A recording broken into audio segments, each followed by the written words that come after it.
Okay, so I am here with another motivational video. Basically, I'm sitting right outside of Gracie Fighter, and it's my son's class. And I have to sit outside because apparently my son loves me so much. No, I'm kidding. But he does. He can't pay attention, so I have to go sit outside, and he can't see me, and I go in like 10 minutes too, so I can see just the last 10 minutes of class, because his coaches and all the other parents in there say that my son is totally different when I'm not in there. So I am sitting right in front of it, and what else is there to do but make a motivational video for you guys? So basically today's motivational video, as I mentioned in the last one when I talked about the secret and about the way you word things. So basically I did mention another one of the books that I absolutely love that I just read. Okay, so I read the 4 Agreements immediately after I got out of the hospital. And if you guys don't know, you could read my story. I basically was extremely depressed, was bulimic. My life was horrible. I had no idea what I wanted to do with my life. I lost control. And I'm very open about it. And I pretty much had a nervous breakdown. And I checked myself into the hospital. And then I went to intensive outpatient therapy. And I truly believe that people can totally change, because I am not even close to the same person. But it took an awful lot of work for me to master it. I did everything that I was told to do in reference to reading positive books and then doing my positive affirmations, and I never missed a day. And somebody that never missed a day, and it still took like 5 to 7 years to really master it, and every now and then I lose it a little bit, or like I fall into a little bit of funk, or maybe I see a lot of negative comments on one of my pictures, which, if any of you notice, I just changed my profile picture back to that picture of me with my butt crack hanging out. And I had some guy that made a comment, and I don't even know if it was a guy, who made a comment, and this was the second person that made a comment on my page. Usually I see them on like other people's page where they post it, and they just take my picture and they post it, which I don't care. This one was actually on my page and on my picture. One woman made a comment a couple weeks ago, and she said, such a beautiful body marred by all that ink. And I said, I'm really sorry that you feel that way. Unfortunately, I don't allow any negativity in my life. Goodbye. And I defriended her. And I wanted her to be able to see that I defriended her. I didn't totally block her. However, this person commented and wrote horrible, with horrible spelling, by the way, and then made a comment about me posting and being naked and not wanting to see me naked. I don't know, even though I'm not naked, and about how it wasn't attractive the way that I was doing the picture or whatever. So I don't even think I made a comment. Maybe I did, I can't remember. But blocked, gone, peace. Then somebody defended me, and I said, don't worry about defending me, because they're gone. That is not the point. The point is that when I first got out of the hospital, I did my positive affirmations every day. I read the 4 Agreement. I also read the Tao of Pooh. I think I've talked about this twice in another in another video. T-A-O of Pooh, like Winnie the Pooh. One of the 4 Agreements is keep it simple, which we'll get into on another video. But the reason why I read that book is because the Tao of Pooh, it's about Taoism and about who Pooh is, and how Pooh is just happy because it's Thursday. So really great read, short little plug to that book. But basically recently, those books I read 12 years ago, 13 years ago. Recently, about 3 years ago or more, I read the book Awaken the Giant Within. And one of the quotes that I'll never forget from the book, which I might forget other things, but something that I'll never forget is that if you link enough pain to one thing and enough pleasure to something else, it'll keep you strong. Now, recently, I've been strong since I've been out here in California, and a lot of things have changed, and even better and more consistent since I've been able to touch the world, since me and my husband have owned our own place, and I've started with the virtual programs, and I wasn't a fitness manager and managing people and being a trainer. This is just like my whole world. It just revolves on loving my family like my clients. But, and I talk about this all the time in my grocery store tour that I do once a month for all the new people that join.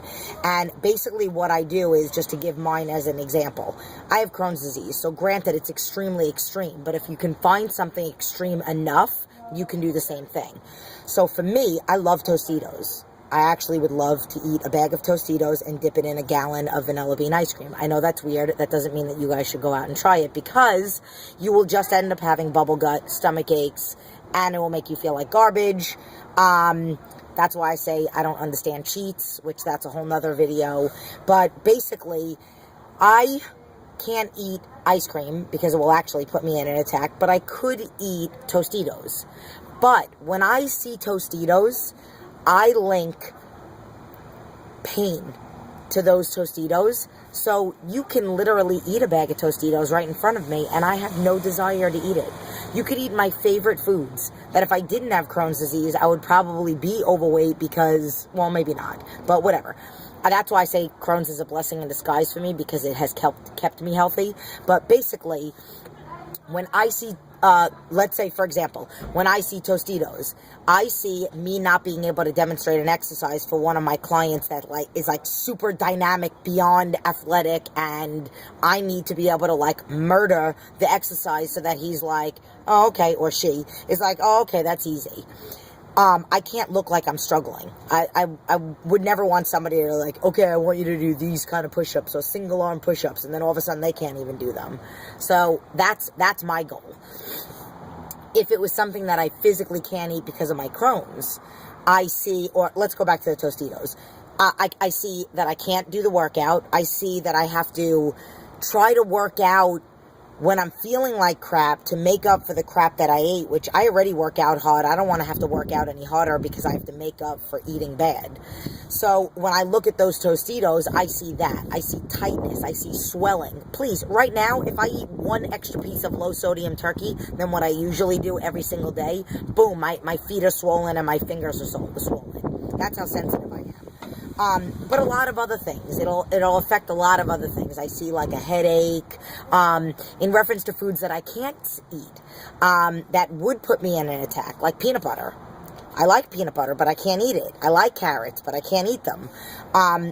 So when I see those foods, I see an IV in my arm, because it'll put me in an attack and I'll have to be in the hospital with Crohn's disease, with a Crohn's attack. I see my son crying, which I've seen pretty much every day, every single time I get an attack. The last time he was super cute and super supportive, but I just see me not being able to play with him. So, obviously it's extreme with I don't want to have an attack, and that's the reason why I eat the foods that I eat. And some of you don't have medical conditions that you can link to.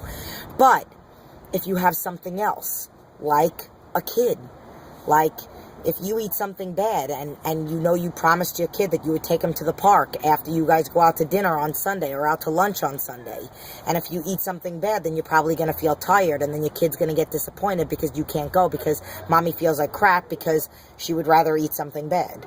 Not at all trying to say that you would choose the bad food over your child. You just haven't linked enough pain yet, or maybe it hasn't been put in that situation. Just so many other things, like the quality of your life overall. It's like there, for a perfect example, one of my clients asked me a while ago, long time ago, everybody knows better now, but a long time ago, she's like, hey, I had my earned cheat on Saturday. I'm going out on a blind date. Can I have another cheat? No. Why would you think I would let you have another cheat? No, you can't, but I'm going out on a date. So are you going to tell me that you going out with this blind date and you having a piece of cheesecake in front of you is going to make the date any better? No, you're probably going to end up having bubble gut and a stomach ache. So why don't you just enjoy their company and eat a nice healthy meal and don't have dessert and hang out and talk and get to know the person? I don't understand why you need a cheat to go out on a date. They understood what I meant, and boom, it was gone.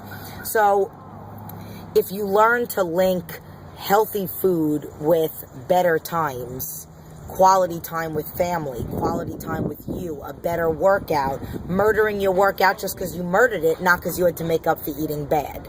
So link enough pain to one thing and enough pleasure to another, and then that could be your fire. Because we all have to find our fire. It's not a boyfriend. It's not a girlfriend. It's not It's not anything unless it's deep down in here, or you're never going to keep it and you're never going to maintain it. So, I love you. I do this for you guys because I love you more than you have any idea. And my journey in life is to try to touch as many people as I possibly can, to motivate and inspire as many people as I can so that nobody ever has to get as low as I did. And that was my goal when I first got out of the hospital, was I said, I'm going to be there for somebody 7 days a week. That's why I do the daily food logs every day. I'm not the kind of trainer that takes a day off. Oh, no food logs, no training, no nothing on Sunday. Sunday is most people's, like, most temptation, laziest, worst day for me to not support them. So, I think I just got hit by a car. I don't know what that was. Okay, but I gotta go now. So, that just totally threw me off. So, I love you.